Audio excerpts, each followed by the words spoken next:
आपने इससे पहले भी इसको स्टडी कर ली है, तो आपसे ही स्टार्ट करते हैं। क्या होता है साइंटिफिक नोटेशन? इससे बहुत बड़ी वैल्यू या बहुत छोटी वैल्यू को पावर ऑफ 10 लेते हैं। बहुत बड़ी वैल्यू को और बहुत छोटी वैल्यू को हम पावर ऑफ 10 में लेते। तो लेट्स से कि बहुत बड़ी से मुराद हमारी क्या है और बहुत छोटी से हमारी मुराद क्या है। हम यहाँ पे एक डिजिट लिखते हैं, तो वो डिजिट है हमारे पास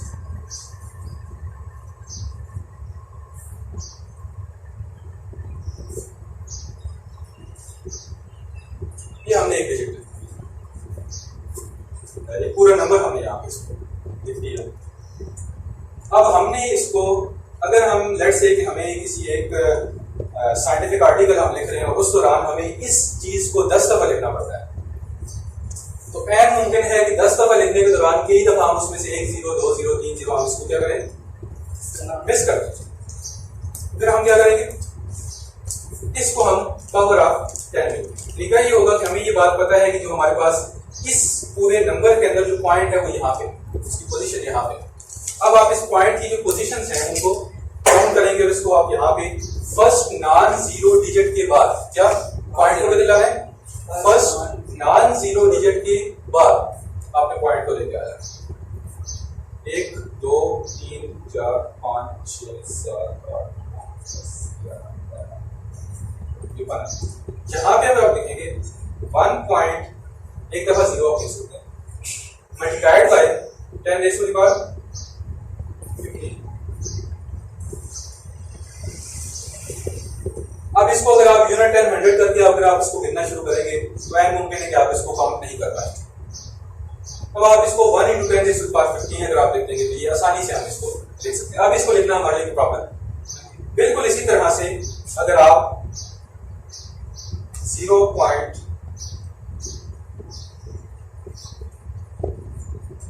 क्या, अब इसको हमने क्या करना है, साइंटिफिक नोटेशन लिखना है, पावर ऑफ 10 में हमने इसको लिखना है। सो उसके लिए क्या करेंगे हम 1 2 3 4 5 6 7 8 9 10 1 × 10 रेज़ टू द पावर 10 1.0 भी लिख सकते हैं उसमें।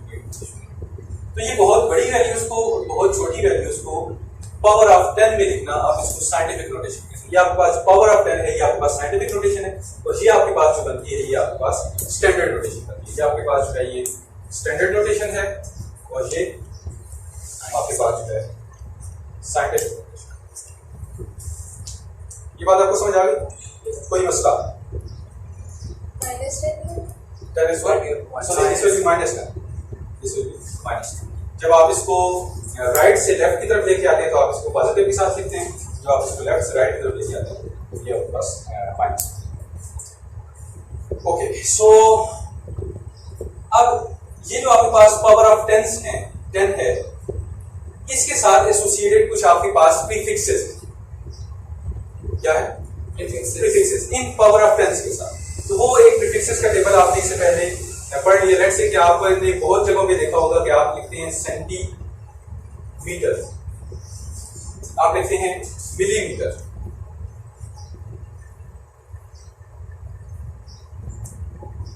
Centimetre, millimetre, पाइकोमीटर, nanometre. अब ये जो आपके पास सेंटी और मिली है ये आपके पास क्या है? प्रीफिक्सेस। अब इसकी जो वैल्यू होगी वो क्या होगी? वो पावर ऑफ 10 में आप उसको 10 रेज़ टू द पावर -2 से। इसी तरह से इसकी जो वैल्यू होगी क्या होगी इसकी? 10 रेज़ टू द पावर -3। इसी तरह आपके पास होता है माइक्रो मीटर, इसकी वैल्यू क्या होगी आपके पास? -6 10 पावर -6। तो ये जो चीज है ये आपके पास तो लेंथ की यूनिट है, इसमें कोई और चीज भी आ सकती है, लेकिन ये जो चीजें हैं ये आपके पास फिक्स है, इनकी वैल्यूज ये सब चीजें आपके पास। और आपकी टेबल के ऊपर, ये बुक के ऊपर एक टेबल बना हुआ है, आप इसको यहाँ से देख सकते हैं कि ये किस तरह से। आपके बुक के ऊपर एक और चीज है, एस्टिमेट आपने करना है, आपने कंपेयर करना है किसको, डायमीटर ऑफ अर्थ को डायमीटर ऑफ एन एटम के साथ। अगर आप उसको कंपेयर करेंगे तो वो किस तरह से आएगा, आप उस चीज को यहाँ से रीड कर सकते हैं। बहरहाल इसमें जो बेसिक कंसेप्ट की चीजें हैं वो यही हैं। हम आगे चलते हैं और हम ये देखते हैं convention for using SI unit. अब एसआई यूनिट को राइट करने के और उनको यूज करने के कुछ यहाँ पे आपके बुक के ऊपर मेथड्स लिखे हुए हैं, हम उनको वन बाय वन देखते हैं। Use of SI units require special care more particularly in writing prefixes.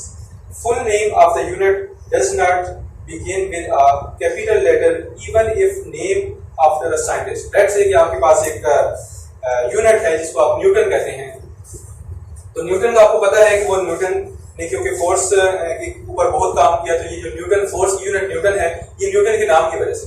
लेकिन फिर भी आप न्यूटन को जब आप उसको एज ए यूनिट लिखेंगे तो आप उसको कैपिटल लेटर के साथ शुरू नहीं करें। आपने जस्ट ये करना है कि आपने NEWTO न्यूटन, ये जो होगा this will be the unit. Unit को आप कैपिटल लेटर के साथ शुरू नहीं करें। Symbol of unit name after the scientist, ये क्यों? ये यूनिट को लिखने का तरीका है। सर वो तो हम वैसे भी कैपिटल एन लिख सकते हैं। नो, जब आप कैपिटल एन लिखेंगे तो वो साइंटिस्ट का नेम होगा। जब आप स्मॉल एन लिखेंगे तो वो भी तो यूनिट ही है, तो यूनिट होगा। जब स्मॉल एन के साथ न्यूटन लिखेंगे तो वो यूनिट होगी। जब कैपिटल एन के साथ लिखेंगे तो साइंटिस्ट का नेम होगा। इसको लिखने का okay. Symbol of units, unit after name, this one this one this one. हाँ, अब ये है कि जो साइंटिस्ट के नाम के साथ जो आपके पास जो यूनिट्स आएंगी उनको जब आप शॉर्ट फॉर्म में लिखेंगे, अब ये जो न्यूटन है जब आप इसको शॉर्ट फॉर्म में लिखना चाहेंगे तो उस केस में आप इसको कैपिटल एन लिखेंगे, स्मॉल एन नहीं लिखेंगे। बात समझ आ रही है यार? इसी तरह से पास्कल एक यूनिट है जो कि एक साइंटिस्ट के नेम के ऊपर है। किसकी यूनिट है पास्कल? प्रेशर। प्रेशर। जो पास्कल है वो प्रेशर की यूनिट है। तो अब आप पास्कल को कैसे लिखेंगे? उसको आप PA लिखेंगे। लेकिन जब आप उसको लिखेंगे फुल फॉर्म में तो फिर आप उसको स्मॉल के साथ लिखेंगे, स्मॉल CL, इस तरह से। इसी तरह से हर्ट्ज HZ, ये एक यूनिट है। ये हर्ट्ज, ये डेफिनेटली उस साइंटिस्ट का सेकंड नेम था, तो ये कैपिटल के साथ आप लिखेंगे, H लिखेंगे। लेकिन जब आप इसको यूनिट के तौर पर फुल फॉर्म में लिखेंगे तो स्मॉल h के साथ आप हर्ट्ज लिखेंगे। बात समझ आ रही है? Okay, so the prefix mu this one pico, ये सब चीजें जो है is written before the unit adjacent to the this one. अब आप जो mu और ये सब आपके पास जो प्रीफिक्सेस हैं इनको आप क्या काम करेंगे? इन यूनिट से पहले लिखेंगे। मतलब कि ये आप इसको सेंटीमीटर लिखेंगे। यूनिट से प्रीफिक्सेस आएगी वो सेंटी, आइटो, फेक्टो, पाइको, मिली, ये आपके पास यूनिट से पहले है। ये आपके पास उसके बाद नेक्स्ट चीज है the completion of unit is written each with one space apart. अब आपने जो कॉम्बिनेशन, अगर आप दो यूनिट्स की कॉम्बिनेशन आपको मिल जाती है, लेट्स से कि आपके पास जो टार्क है, एक क्वांटिटी है क्या? टार्क। टार्क का फार्मूला क्या होता है वैसे? FS, force. टार्क का फार्मूला, टार्क की वैसे डेफिनेशन क्या होती है? सबसे पहले तो ये बताएं, फिर फार्मूले की जरूरत है जी, जल्दी से। टार्क की डेफिनेशन कल इसको देख जाना। इसका जो फार्मूला होता है वो R क्रॉस F होता है। क्या होता है? FS उसको नहीं लिखते, FS आप फिर वर्ड डन तो FS होता है, F बैठ ही FS होता है। R क्रॉस F, अब ये मल्टीप्लाई नहीं है, ये क्रॉस और मल्टीप्लाई में क्या फर्क होता है? मल्टीप्लाई आपस में मल्टीप्लाई क्रॉस डिफरेंस लाने के लिए। क्रॉस किसके लिए? डिफरेंस अलग। क्या फर्क होता है मल्टीप्लाई और क्रॉस में? क्या वेक्टर क्वांटिटीज? डायरेक्शन। मल्टीप्लाई का क्या होता है? ये अगर डायरेक्शन, क्रॉस साइन डायरेक्शन ये होता है, क्रॉस डायरेक्शन होता है। क्रॉस में और मल्टीप्लाई में क्या होता है? लिखते जाइए, सवाल सारे आपके साथ नोट करते जाए, ये आपका काम है। क्रॉस में और मल्टीप्लाई में क्या फर्क है? एनीवेज ये हमें तलाश करना है। ये आपके पास जो इसकी यूनिट हो जाएगी वो हम इसको लिखेंगे क्या? न्यूटन मीटर, स्पेस के साथ। आप उसको जोड़ के नहीं लिखेंगे, आप उसको क्या करेंगे? स्पेस के साथ। यहाँ पे आपको स्पेस, क्योंकि अब देखिए पास्कल, अब इसको जब आप इसके साथ कनेक्ट करके यहाँ पे लिख देंगे तो उसका मतलब क्या होगा? ठीक है, एक ही यूनिट। लेकिन ये आपके पास दो डिफरेंट यूनिट्स आ रही है, न्यूटन मीटर, तो आप इसको स्पेस के साथ लें, इस तरह से आपको इसको लिखना होगा। इसी तरह से लेट से कि अगर आप ये 50 न्यूटन मीटर आ जाता है, किसी भी तरह की कार आती है और वो 50 न्यूटन मीटर हो जाती है, तो आप उसको 50 न्यूटन मीटर लिखेंगे स्पेस के साथ, इस तरह से आप इसको।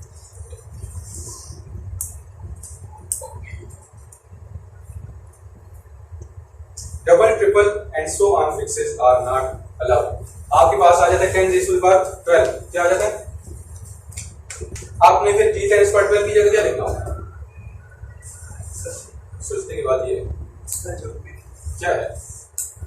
टेरा है या गीगा है?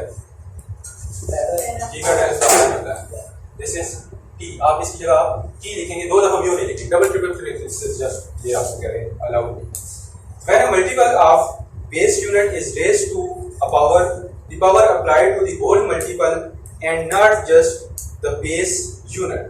अब आपके पास जो पावर्स हैं, लेट्स से कि आपके पास एक आ जाता है, हम इसको अगर यहीं पे लिखना चाहें आप 1 किलोमीटर लिखा हुआ है, सही है, और ये किसकी यूनिट है? 1 किलोमीटर किसकी यूनिट है? डिस्टेंस की, बोले ना, बोले 1 किलोमीटर डिस्टेंस की यूनिट है। और अगर आप ये 1 किलोमीटर स्क्वायर लिख देते हैं तो क्या होगा? ये किसकी यूनिट बन जाएगी?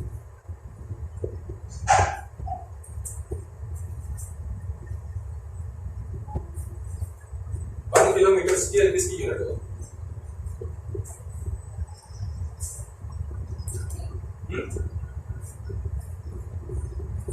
इसको भी आप अपने पास लिखने से बात करें, 1 किलोमीटर स्क्वायर किसकी यूनिट। हम सिर्फ आपको ये बताना चाह रहे हैं कि ये जो 1 किलोमीटर स्क्वायर है, इसका मतलब ये नहीं है कि आपने ये जो 2 है, ये जो पावर 2 है, ये जो स्क्वायर है, ये सिर्फ मीटर के ऊपर है, ऐसा नहीं है। ये जो स्क्वायर है ये किसके ऊपर है? किलो के ऊपर भी है, ये के के ऊपर भी इसका स्क्वायर मौजूद है। इस बात को आपने अपने पास याद रखना है। इस बात सर वो तो मीटर के ऊपर है, तो वो उसके ऊपर कितने? नहीं, अगर हम इसको किसी भी जगह पे आपने ऐसे लिखा हुआ होगा तो ये अंडरस्टूड है कि ये जो आपके पास स्क्वायर है ये किलो के ऊपर भी मौजूद है। अगर साथ प्रीफिक्स हुआ तब भी आप मतलब या भी साथ में प्रीफिक्स डेफिनेटली अगर होगा तो प्रीफिक्स के ऊपर भी होगा, अगर नहीं होगा फिर तो वो बनती नहीं बात। मीटर स्क्वायर तो जाहिर सी बात है 1 मीटर स्क्वायर सिर्फ मीटर के ऊपर ही स्क्वायर है, लेकिन अगर किलोमीटर स्क्वायर है तो प्रीफिक्स के ऊपर भी ये पावर मौजूद है। Before substituting values in the formula to calculate the final result, make sure that all the included physical quantities are expressed in their SI units। बहुत इंपॉर्टेंट चीज जो अक्सर औकात आप क्या करते हैं, न्यूमेरिकल करने के दौरान काम खराब करते हैं। सबसे पहला आपका काम न्यूमेरिकल के दौरान सॉल्व करने के दौरान ये होना चाहिए कि आप जितनी भी क्वांटिटीज दी हुई हैं उसको SI में कन्वर्ट करें, सिस्टम इंटरनेशनल में कन्वर्ट करें और उसके बाद आप न्यूमेरिकल को सॉल्व करें। आपको लेट्स से कि आपको लेंथ दी हुई है, वो दी हुई है मीटर में, आपको जो एरिया है वो आपको किसमें दिया हुआ है? किलोमीटर स्क्वायर में दिया हुआ है। अब आपको क्या काम करना होगा? किलोमीटर स्क्वायर को आपने सबसे पहले मीटर स्क्वायर में कन्वर्ट करना, तब कहीं जाके आप अपने न्यूमेरिकल को, वरना अगर आप इन दोनों को मल्टीप्लाई करेंगे तो एट द एंड आपका रिजल्ट सही नहीं है। आगे बात समझ गए? सो ये हमारे पास जो है वो कुछ यूनिट्स को एक दूसरे के साथ लिखने के कुछ तरीके हैं, इनको किस तरह से आपने करना है। और अब आपका काम थोड़ा सा हम चीज़ों को याद भी करेंगे, और वो याद करने का काम क्या है जो इससे पहले भी मैंने आपको दिया था और अभी दोबारा दे रहा हूं। क्या? नो, प्रीफिक्सेस का टेबल, प्रीफिक्सेस का टेबल आपने याद करना है। कम से कम जो आपके पास नाउन प्रीफिक्सेस हैं वो तो आपको याद होनी चाहिए कि नहीं। सेंटी क्या होता है, मिली क्या होता है, आटो क्या होता है, फेम्टो क्या होता है, पाइको क्या होता है, नैनो क्या होता है, ये कुछ जो नाउन जो आपको हर वक्त यूज होती है, माइक्रो क्या होता है, इनको कम से कम आपने याद कर लें। यहाँ तक बात समझ आ गई नहीं? कोई मसला यहाँ तक देखते हैं अपने पास जल्दी से, फिर हम आगे चलते हैं।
लेते हैं कि ये एरर क्या होता है और उसके बाद हमारे पास जो है वो अनसर्टेनिटी क्या होती है।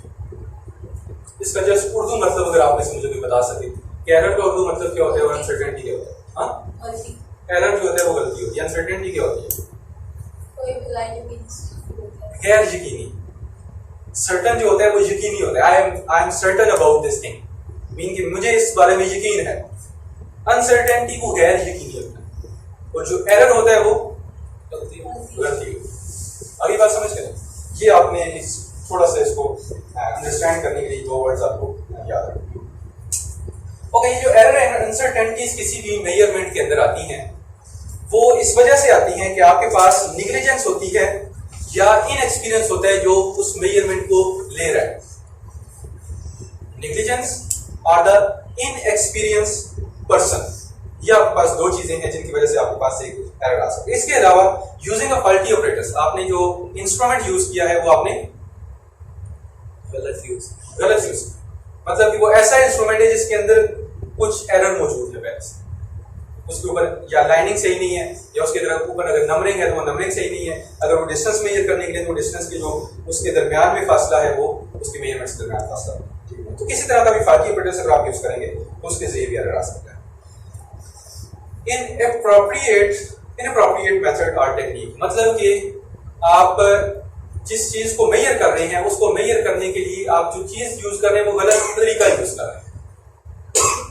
किसी मेजरमेंट को लेने के लिए जो आप चीज तरीका यूज कर रहे हैं वो क्या है? गलत। कैसे? कोई एग्जांपल इस बात?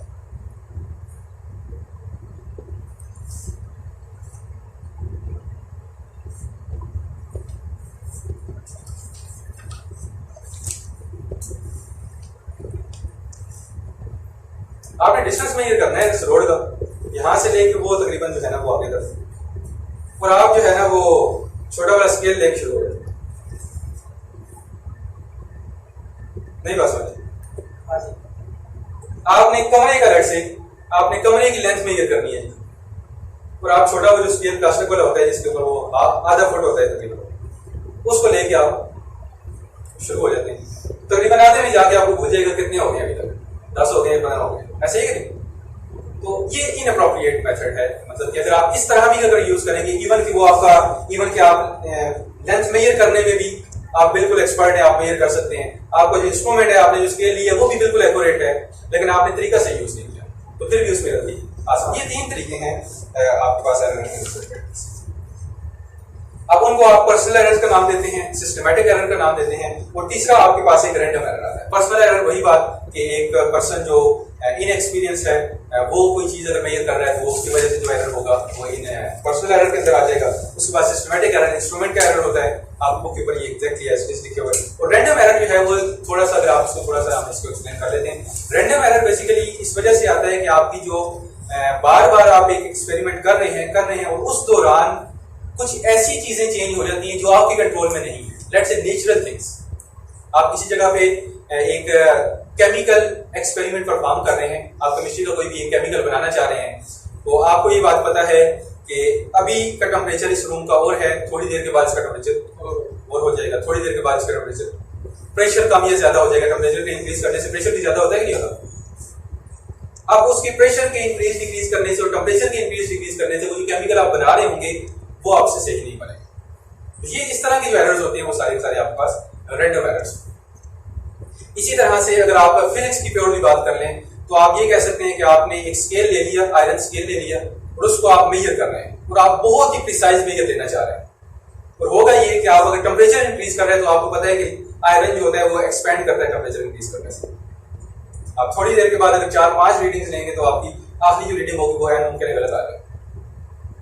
तो ये भी एक मतलब एक रैंडम ऐसी जो चीजें जो नेचुरल चीजें होती हैं जिनको आप मेजर नहीं कर सकते, सॉरी जिनको आप कंट्रोल नहीं कर सकते, उन चीजों की वजह से जो आपके पास एरर होते हैं उनको आप क्या कहते हैं? Random errors. Okay, next thing हमारे पास जो आती है, ये तो आपके पास एरर अनसर्टेनिटीज और इन सब चीजों के पास आप रिलेटेड चीजें होगी। हम जो एक और चीज देखने जा रहे हैं वो है हमारे पास राउंडिंग ऑफ अ नंबर। 1.5 आपके पास आर्टिकल है, राउंडिंग ऑफ what numbers।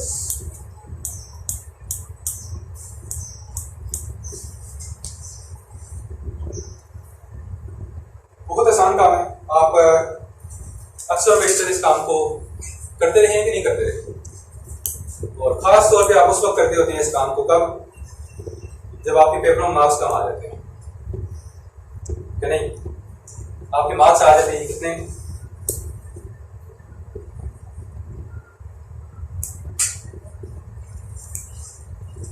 क्या 89.9। अब आप क्या करते हैं, हर बंदे को क्या बताते हैं 90% पास।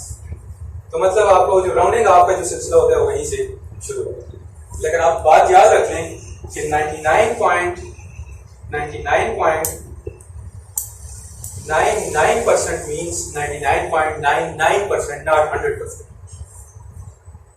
अगली बात समझ गए। बहुत से जब आप इसके बाद यूनिवर्सिटीज में जाएंगे उनकी प्रोस्पेक्टस के ऊपर ये बाकायदा मेंशन होता है कि आपके जो मार्क्स हैं वो कम से कम 45% मार्क्स हो तो हम आपको एडमिशन देंगे, और साथ में लिखते हैं कि 44.9% मीन्स 44.9%, नॉट 45%। ये एग्जैक्टली वहां पे लिखा है। एनीवे हम जरा आते हैं इसको सिस्टमैटिक वे से जरा करने की कोशिश करते हैं। सिंपल ये है कि जब आपके पास 12.343311, तो जब भी आपके पास नंबर, यहां पे आपके पास जो नंबर होगा इसको अगर आपने खत्म करना है, यहां से इसको आपने ड्रॉप करना है, तो ड्रॉप करने के दौरान आपने ये देखना है कि इसकी वैल्यू क्या है। अगर ये 5 से स्मॉल है तो आप इसको एज इट इज ड्रॉप कर दें, कोई प्रॉब्लम नहीं है। फिर आप इसको देखेंगे यार ये 5 से स्मॉल है, आप इसको ड्रॉप कर सकते हैं, आपने कुछ नहीं कर सकते। 5 से स्मॉल होगा तो ड्रॉप करने के साथ ही आपने इधर कुछ चीज की आपने नहीं ले, और इसकी रीजन है, और इसकी रीजन अगर आप गौर से देखें तो आपने एक स्केल देखा है। स्केल के ऊपर लेट्स से कि ये आपके पास क्या है 1 है, ये आपके पास 0 है, और ये आपके पास 2, ये आपके पास क्या है 0.5 है, और ये क्या है 1.5। अब ये देखें कि कोई भी नंबर जो यहां से इधर होगा वो इसके ज्यादा करीब है, ऐसे ही नहीं, लिहाजा हम उस चीज को इंक्रीज कर देते हैं। लेकिन वो नंबर जो इधर है वो इसके ज्यादा करीब है, लिहाजा हम इंक्रीज नहीं करते, पिछली ही वैल्यू को रिटेन कर देते। इसका बेसिक जो आपके पास कंसेप्ट है वो इस तरह से है।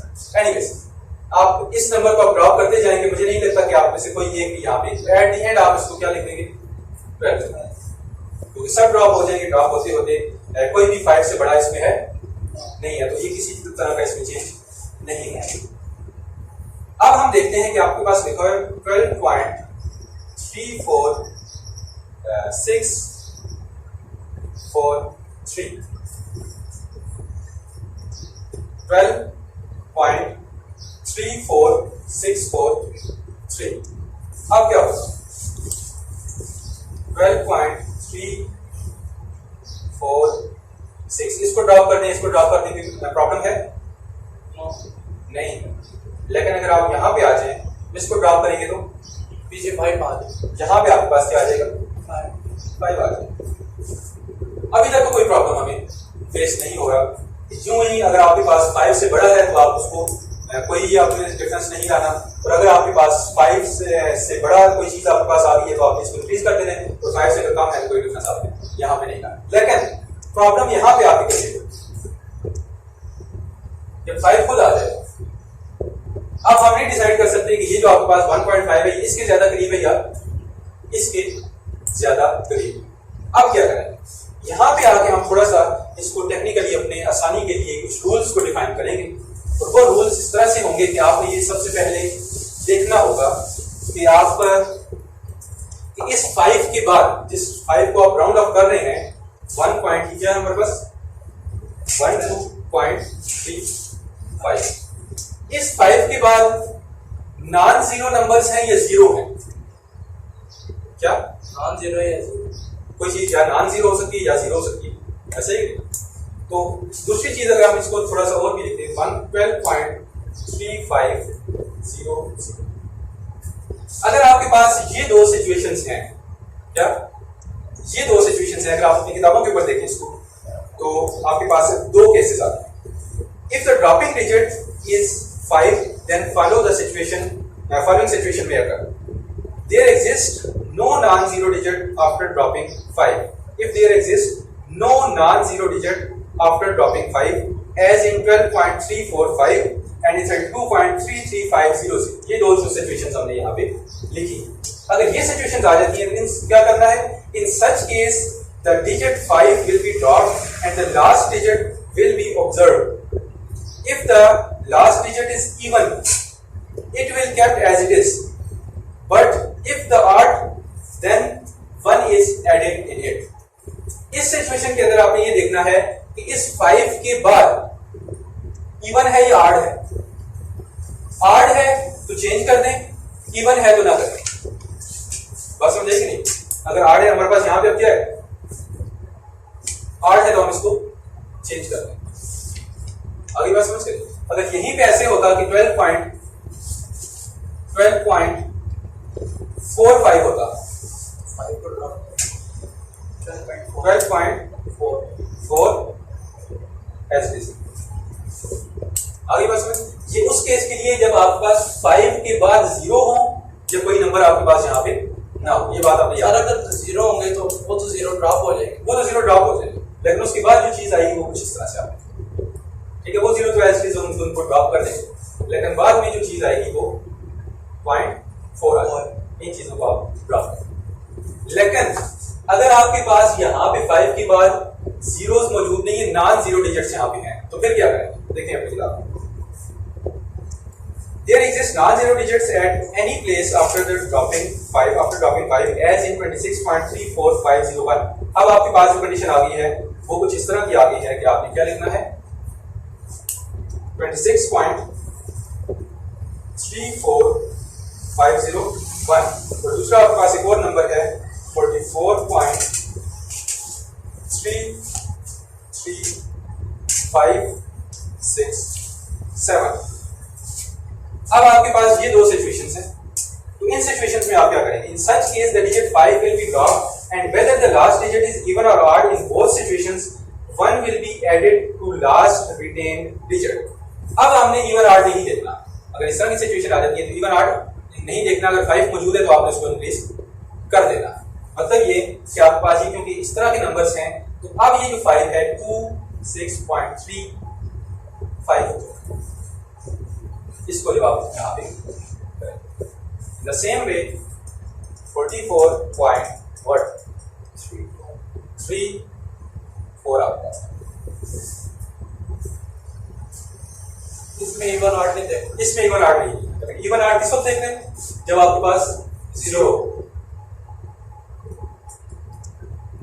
आगे बात समझ करनी है कौन सी? इसमें जब 5 आएगा तो दो सिचुएशन करिएगा। एक ऐसी सिचुएशन की जिसमें यहाँ पे या तो कोई नंबर ना हो और यहाँ पे 0। जब ये 0 या कोई नंबर नहीं होगा तो हम इसको क्या करेंगे?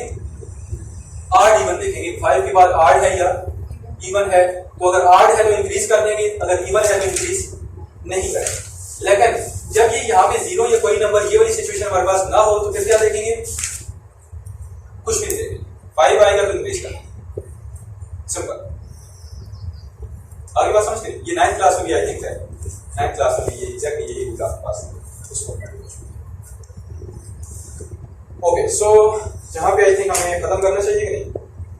एक चीज और हम देख लेते हैं, जस्ट थोड़ा सा उसको देखेंगे, और वो है हमारे पास क्या? Significant figures. आपने बहुत दफा इसकी डेफिनेशन पढ़ी, अब जरा आप मुझे उसकी डेफिनेशन सुनाएंगे। Significant figures.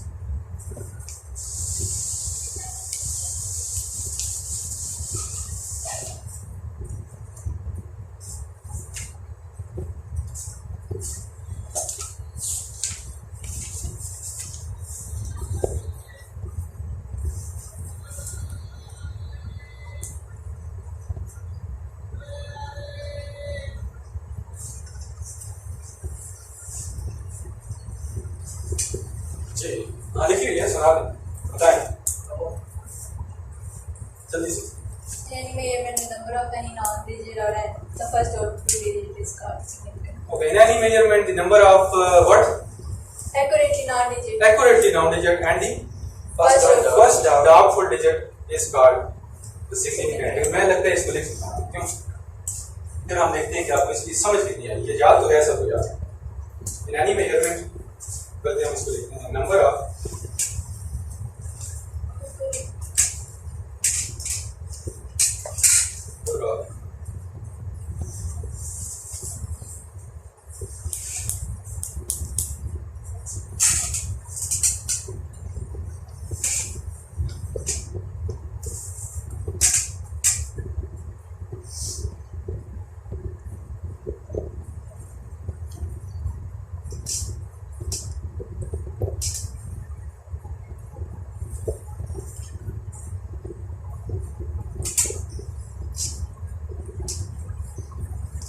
ये उसकी तकरीबन इसके अंदर है वो डेफिनेशन।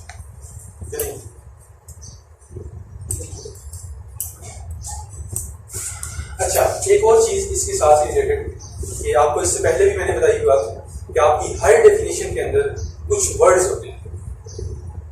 अगर आप सारी डेफिनेशन लिखते हैं, वो वर्ड्स नहीं लिखेंगे तो आपकी डेफिनेशन, आपका काम ये है कि आप उन वर्ड्स को कम से कम कभी भी मिस ना करें। उन वर्ड्स को, अब ये डेफिनेशन जैसे है आपकी बुक के ऊपर बहुत सी चीजें आगे उसके अलावा कोई डेफिनेशन सेंटेंसेस लिखे हुए, लेकिन हमने ये वर्ड्स लिख दिए तो हमें बात समझ आ गई। Number of accurately noun digits and first doubtful digits is called significant. मतलब कैसे? एनीवन, जल्दी से सामने एक सेंटेंस लिखा हुआ है,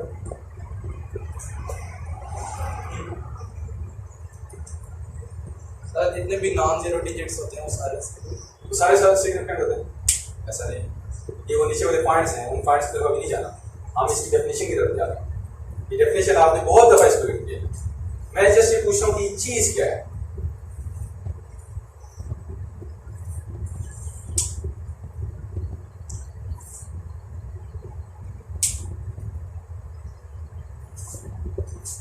एक्यूरेटली नाउन डिजिट्स की तादाद क्या? एक्यूरेटली नाउन डिजिट्स की तादाद, और उसमें आपने 1+1 कर देना है। वो 1 इस वजह से करना है कि वो पहला डाउटफुल डिजिट होगा, वो पहला डाउटफुल जिसके ऊपर शक होगा, बाकी सारे एक्यूरेटली नाउन होंगे, बिल्कुल सही तरह से हमें पता होगा उनका। और ये जो आपके पास होगा ये क्या होगा? एक आप ऐड कर देंगे उसमें। लेट्स से कि आपके पास 5 जो है वो एक्यूरेटली नाउन है, ठीक है, और पहला अगर आपके पास अब डाउटफुल उसके बाद 7 है, लेकिन 7 नहीं लिखना, 5 के साथ आपने 7 नहीं लिखना, आपने जस्ट 1 लिखना है, 6 हो जाए। लेट्स से अब हमें पता है कैसे चलेगा कौन सा डाउटफुल है और कौन सा नहीं। आपके पास एक क्लास है और वो मेजरमेंट्स लेती है, ये सारे पॉइंट्स इनको हम बात करेंगे, हम जैसे इसका बेसिक कंसेप्ट समझने की कोशिश करें। 12.3 4 2 5 12.3 let's see 12.3 2 2 3 12.3 1 2 4 3 बच्चों ने ये रेडी थे, क्या किया? 3 बच्चों ने ये रेडी एक्यूरेटली नाउन कितने हैं? 3। क्या ये 3 जो है ये क्या है? अब ये 3 क्या है? डाउटफुल है, लेकिन इनमें से सिर्फ पहला डाउटफुल हमने काउंट करना है। सिग्निफिकेंट फिगर कितने हो गए? 7। आई बात समझ गई? Number of accurately noun digits की तादाद कितनी है वो, plus first doubtful digit 1 4 significant. इस बात में कोई शक? क्या नहीं समझ आया? 1 क्यों ऐड किया?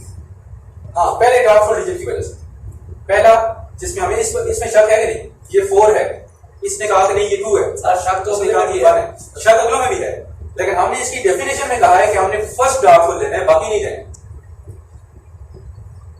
आगे बात समझ रहे? ये शर्त बाकियों में भी है, लेकिन हमने सिर्फ वो लेना है जो कि पहला जिसमें शर्त। तो ये 12.34 हो जाएगा क्या नहीं, अब ये है कि वो आपको ये कहते हैं कि इसमें नंबर सिग्निफिकेंट फिगर्स की सिग्निफिकेंट फिगर्स बताएं इसमें। अच्छा ठीक है, तो वो सिग्निफिकेंट फिगर्स क्या होता है? वो एक तादाद होती है, एक नंबर होता है। वो नंबर जो होता है वो इसमें 4 है। इन रीडिंग्स के अंदर सिग्निफिकेंट फिगर जो होगा वो 4। Number of accurately noun digit and first doubtful digit is called your significant figure. जहां तक कोई मसला इसी के साथ नहीं, जितने भी सवाल अभी मैंने बताए थे उनको आपने क्या करना है, वो आपके असाइनमेंट के तौर पे सॉल्व करने हैं। इनके साथ रिलेटेड अगर आपके पास एक्सरसाइज में कोई भी क्वेश्चंस हैं तो उनको आपने सॉल्व करने। कल वाला काम आपने किया, कोई नहीं किया? वो एक ही क्वेश्चन था, क्या क्वेश्चन? वो pi 2 360 degree 2 pi equal to 360 degree, ठीक है, वो उसको प्रूव करना। फिर किया उसको प्रूव के नहीं किया, हो गया प्रूव। उसके अलावा कोई और सवाल नहीं था, एमसीक्यूज में भी कुछ नहीं था। एनीवेज ये यहाँ तक आप बच्चों इस चीज को खत्म करते हैं। इंशाल्लाह नेक्स्ट में हम देखते हैं क्या